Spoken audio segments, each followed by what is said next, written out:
Masih trauma atas perampokan yang menyebabkan hartanya hilang, Hani tak bisa tidur.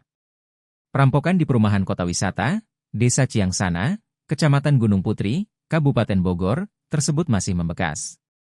Dia masih terus teringat peristiwa perampokan, terutama atas kehilangan mobil Mitsubishi Pajero Sport warna hitam yang dimilikinya tersebut. Kehilangan harta dengan nominal fantastis, membuat Hani sulit tidur meski hari sudah larut malam. Hani pun menjadi overthinking saat mengingat pelaku perampokan yang merampas harta berharga miliknya. Hani berharap agar pelaku segera tertangkap dan mempertanggungjawabkan perbuatannya. Saking merasa kehilangan, Hani kembali menegaskan sayembara mobil Pajero Sport yang dirampok.